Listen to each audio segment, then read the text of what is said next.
Hello and welcome again to another episode of One Starfish, where our mission is to help change the world one person or one starfish at a time.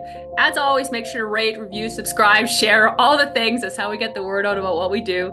I'm excited for our guest today. Alex and I just met. He's actually in France when we're recording this. Wrote a book and came from a background of trauma. And where he's come from it, I'll let him tell the story a little bit more, but excited to have him. I know you guys are going to get a lot of value today. So make sure to share, like I said. So thanks for being on today, Alex. Yeah, thanks so much for having me, Angela. I'm super excited to be here and tell my story and kind of excited to move forward. So I'll start from here. So I guess about 7, 8 years ago now, I was actually riding a bike in Europe, and after I got off the bike, I started having horrible pelvic floor problems. I was having trouble with ED and sort of your body issues and just really not a fun time and not issues anyone wants to be having. And so I started having those for several years, kind of all the time. I saw a bunch of doctors. I saw a bunch of physical therapists. I saw a bunch of acupuncturists. I saw a hypnotist. I saw some talk therapists, and really nothing was working for me. And I really had no idea why this problem had arisen. It was horrible and was ruining my life, and I was super depressed and miserable. And so at the same time, I'd sort of been hearing about psychedelics from people like Tim Ferriss, the entrepreneur. He talked about his own story with psychedelics and using that to heal from childhood sexual abuse.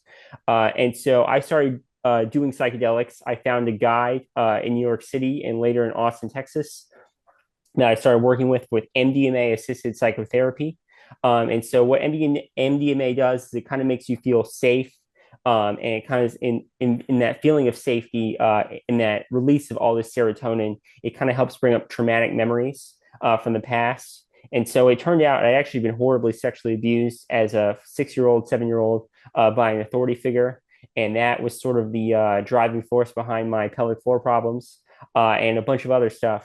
And so once I started working through this abuse, things actually got worse for me. I was really struggling with depression and all that stuff. Once all that stuff started coming up for me, because all the emotions and feelings around that abuse I'd kind of pushed down and wasn't really feeling, but feeling them was very difficult. So yeah, from there things did get worse for a while. I started Hmm. working with several different therapists, a shaman, doing a holotropic breath work. But over time, I've really made a lot of progress, and I've kind of I don't want to say I've healed, but I'm definitely healing in a way that I think has been really helpful for me. Wow, that was a lot in a very short amount of time. Yeah. So let's go back to childhood. I mean, you were abused. A lot of people probably listening to this have gone through similar things, and as I don't know how long it lasts and whatever, but as you became an adult, especially as a male, I'm sure that's not something you normally like talk about. Is that something that you found, especially I'm going to say as a male, where you're like, you really didn't talk about it much, or was it very, how did you get to you actually were able to discuss it? Because I think that's important and being able to, reach out for help. Is this the first time you were able to actually do that? Was like 6, 7 years ago? Or did you reach out earlier? Or tell us a little bit about that. I'm curious. Yeah, I truly had no idea I'd been abused before I started doing psychedelics.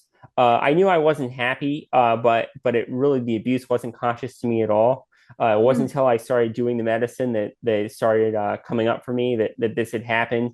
I started feeling being re-traumatized, like I felt like I was getting abused again. I started having a bunch of physical sensations around the abuse once it started coming back up, and all this sort of bad stuff, memories, and other bad feelings started coming up around it pretty quickly. But before that, I had no idea. But once I started doing psychedelics and realized I had been abused, it was a very awkward conversation. I had my mom came to visit me and we talked about it. Uh, you know, uh, I didn't really talk about it with very many friends at the time. I sort of talked about it with other family members, but I would say it's definitely a little awkward, and that's why I decided to write my book to kind of shed light on on kind of this unfortunate but very real part of humanity.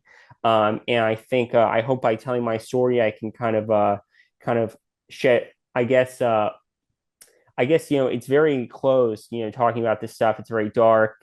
People don't like to discuss it, No. and not to say that everyone should discuss it all the time, but I do think by keeping it silent, it enables abusers, frankly, and it hurts people's ability to heal trauma. So you were abused, but you didn't remember any of it until recently. Interesting. Yeah, about 4 years ago now, I is when I started doing psychedelics and when the abuse started coming up for me. So So yeah, it was very basically just difficult. blacked out a period of your life. Yeah, I think there were aspects of it that I wouldn't say I blacked out everything. Like I had known this individual had I'd worked with him in a school context.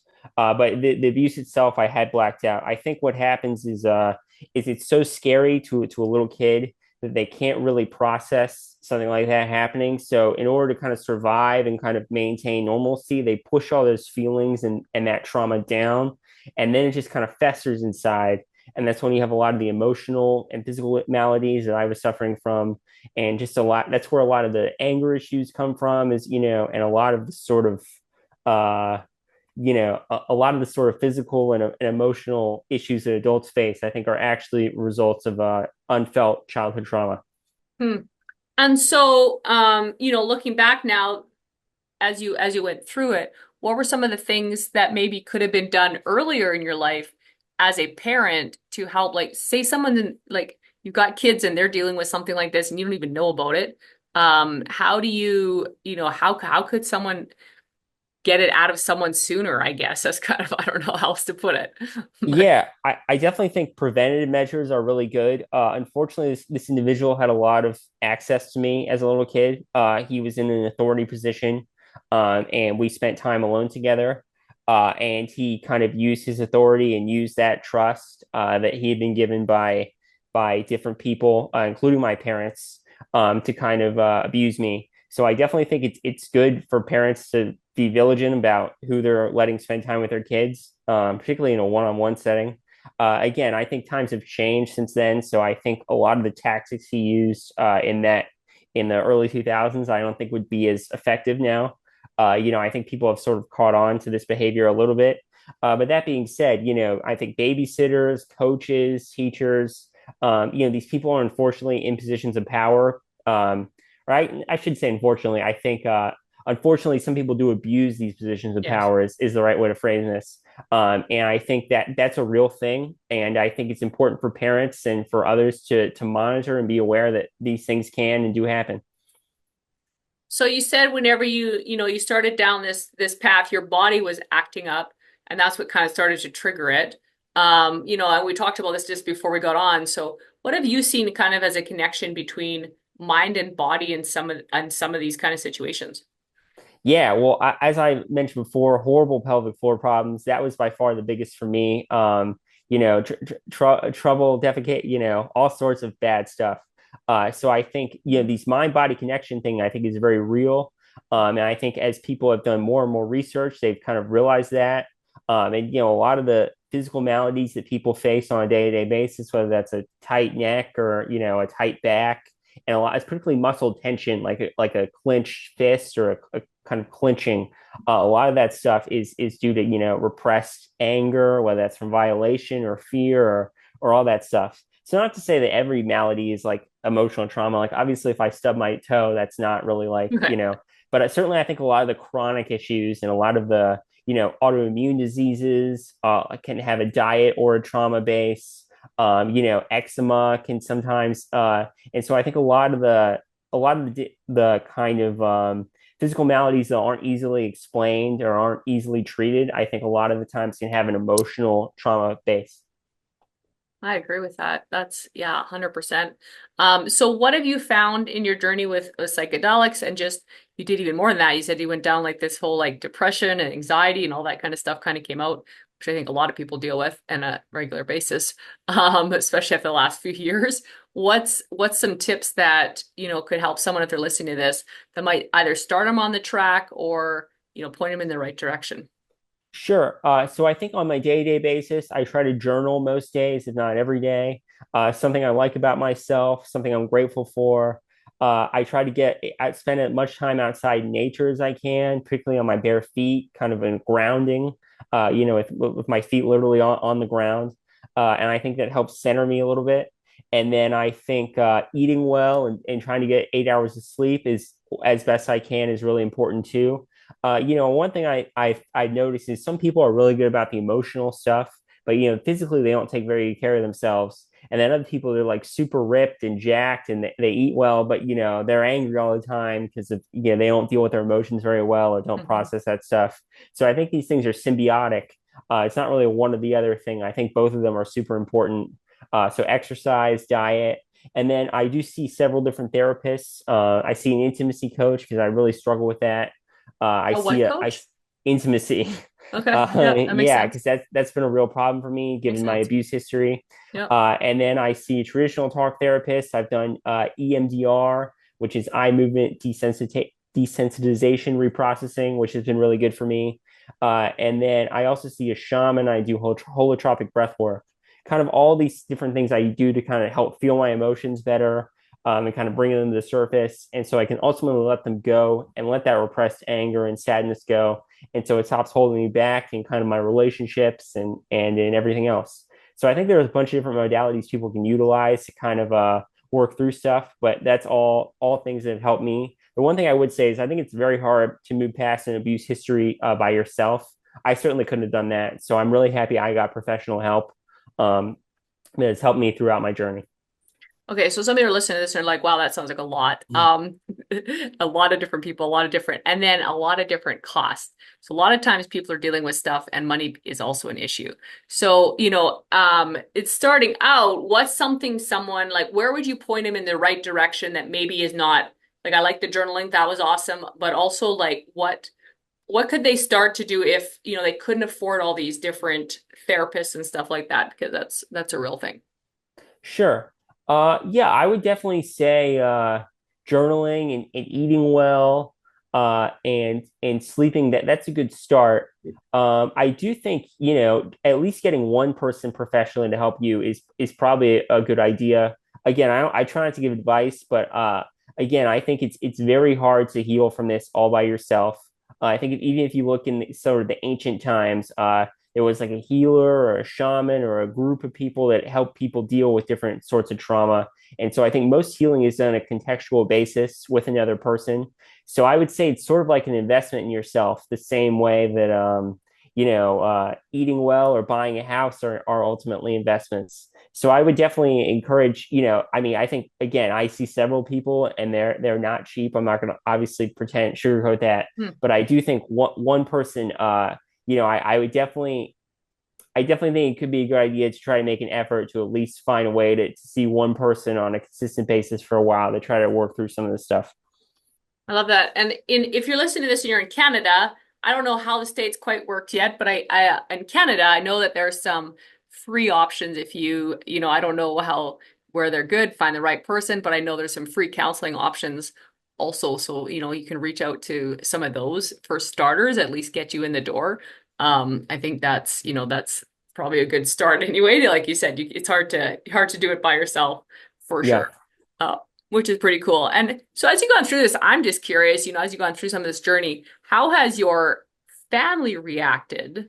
This is just a personal question. How has your family reacted to like learning about this and then you going through it? Because I know some people I could see them being like, oh, blah, that's not true. It's BS, da da da. And some people would be supportive. So I'm just curious kind of what your findings has been personally. Yeah, I think my mom in particular has been super supportive, which I really appreciate. Hmm. I think it'd be tough if she wasn't supportive. Unfortunately, she knows my abuser, like she knows who he is. So that's awkward. There's been a I did actually go to the authorities, which is a whole nother thing, but Good. we'll see what Good to know. happens there. But yeah, so I think the fact that she knew she left me alone with this individual, I think in some ways made it easier, because that wasn't really in dispute. Even he admitted that he had been left alone with me. So I think again, that's you can read my book to get more details about that. But anyway, the point being is that she was very supportive in particular, and I think that's really helped me. And I think it'd be very tough for me had she not been supportive. So I'm very appreciative of that aspect. There was a lot of blame in the beginning. I was very mad at both my parents. I felt like they let me down. I still feel like in a way they let me down, but I'm starting to work through that blame, and there's more of an acceptance that this happened. But ultimately, it's I think it's important to feel those feelings of anger, of hurt, of being let down, of feeling people failed you, but at the same time to ultimately try to work through them in therapy and move past them. What would you suggest? And maybe you have no thoughts. I'm just curious because I can just see, because I know some of the tougher crowd will say old school. They'd be like, that didn't actually happen. You're imagining it, you're making it up. Maybe even the psychedelics put you there. I hear that. What are your feelings and thoughts on that? And have you ever run into that with anybody? Yeah, I have not run into that myself very much, particularly as a male. I think that in some ways that makes it easier because I mean, no one really wants us to admit to something like this. Right. And I don't really think that I don't really have any reasons. I'm not really hurting for money or some of the Right. other issues that people. Right. But I mean, ultimately, people are going to believe what they want to believe. If they don't believe me, that's up to them. I don't really. That's not really something I holding too much esteem. If they really feel strongly about it, they should take legal action. Otherwise, I don't care.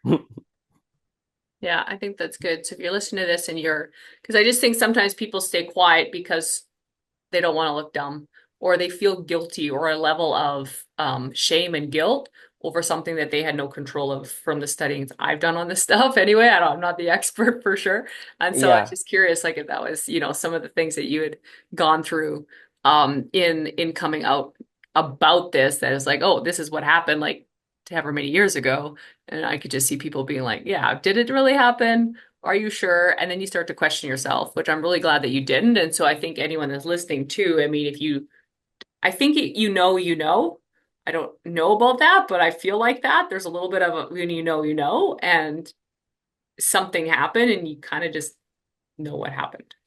Um, yeah. I think some of the physical sensations during the psychedelic sessions. I'm trying not to get too graphic about this, but it did feel like I was being re-traumatized in all the worst ways. And I think that's really hard to forget once that comes up. And again, all the physical maladies I've had around and all the issues I've had around sexual dysfunction and all sorts of that stuff. So yeah, makes I sense. feel I feel as confident as I could be about anything, unfortunately. But I did feel a ton of shame around dealing with all this stuff. Yeah. I still feel some shame around it that I'm still working through. But that's where all the depression came in and kind of the sadness that this had happened to me, that, I had been violated like this, that my childhood innocence had been taken from me or whatever. So I think it was very sad and for a long time about that. And I think there'll always be a scar there that this happened and that I was badly abused like this. So I think it's very sad. But at the same time, I got a long life left, I hope. I intend to have a long life left. So I think it's important to also start moving forward for this stuff. And I think I'm just at the point where, it's been a couple of years of very hard work and I'm starting to get to the point where I'm moving forward. Okay, well, let's go to the other side. So if you've got someone that you're like a partner that's going through this, or a kid, or a spouse, or a parent, I don't know, someone close to you going through this, how is something that you said your mom was, supportive? What are some things that people can do to support someone that's going through this that you found helpful, and maybe some things that you found not helpful that people were trying to be helpful, but it wasn't actually helpful? Yeah, I don't think there actually was a ton of examples of people trying to be helpful that weren't helpful. I think a lot of people didn't know what to say, Mhm. and they weren't sure how to respond, and they kind of they don't bring it up, which I get. So I think, I think just being an active listener can really help people. If they want to talk about their abuse, then I think it's good to listen at least at the beginning. Again, you don't want to have a victim mindset around it. But I think it's certainly at the beginning when this first comes up, it's like all I thought about for a while, and so I think it's good to be listening to people when you can, and just ultimately be supportive, but not try to push anyone in one direction, whether that's try to get them to talk about it or try to get them not to talk about it. I think it's ultimately up to each survivor or to figure out, how they want to best approach this. So I think just being there for people, maybe checking in, being open to talking about, their experience, I think can be really good and a good way to support. Okay, so switching a little bit, psychedelics is either way conversation. So, Yeah. some people are very much pro it, some people are very much against it. Obviously you're pro it in a degree. What do you see as one of the problems with it that some people could do with it, or if any, or do you really think that there's like any risk of people going down a rabbit hole with it and becoming like addicted to drugs? or, it causing any danger, or what have you found as far as that goes? Yeah, I think there's actually a ton of risks associated with it, to be honest. Interesting. I did it in a very controlled fashion with a guide in a house, just one on one with like shamanic music and an eye mask. And it was like very intense and very serious. And I think to do these things Like you just did it by casually, the fire one day. no, I don't do these by myself. I don't do these recreationally. I don't do them at concerts. I take them very seriously because I've seen how powerful these compounds can be Hmm. in all sorts of directions. So I really discourage. Well, I don't know. I try not to tell people what to do, but I would never do these recreationally in any context. Good, I like that. Yeah. So I think that's what I would say. I think dosage is really important. Having a good guide around you is very important. And so I think all these things, without them, things can go wrong. And they can, not so much from an addiction potential. Mushrooms in particular is I think is has a very low addiction profile. And even MDMA in a therapeutic setting, I think also is a pretty low addiction profile. And all the classic psychedelics, LSD too. But I do think they can be destabilizing. Things can come up that sometimes people are not ready for. And so I think it's good to have a lot of support around you. It's good to have a guide that knows what they're doing. And so you can sort of work through any feelings or emotions that might come up Mhm. that had surprised you or you weren't ready for. But they absolutely can things can actually absolutely go in the wrong direction, I think, without proper guidance and support and stability. I love that we added that. So guys, if you're thinking of doing it, don't just go do it. Find someone. This one I agree with 100%. If you do nothing else and decide to do psychedelic, make sure you're doing them with someone that can help you work through them. Yeah. I've never done them personally, but like I said, I've heard and just listening to you, I can imagine if it opens up stuff and you're by yourself, this could be a really bad situation. So do it with somebody that you trust, that knows what they're doing, has done it before, can work you through it. Highly recommend that for sure. Oh, awesome. Well, in wrapping up, I always have three final questions and then anything that we didn't touch on. By the way, guys, notes for everything will be in the show notes and the book. Make sure we can reach out for that. If we have a link for it, we'll make sure it's posted by the time this is posted. If not, reach out to Alex and you'll be able to get that. We'll have his Instagram and all that kind of stuff in the show notes. But three final questions and anything we didn't touch on that you think would be really impactful for our listeners. First and final question is if someone's looking for their purpose, what's one sentence you could say that could help them find it? I would say maybe what is it that you want? The best way I think I've learned to figure out, what purpose is to figure out what do I want to sort of by the end of my life to have done or have worked through or sort of maybe remembered for.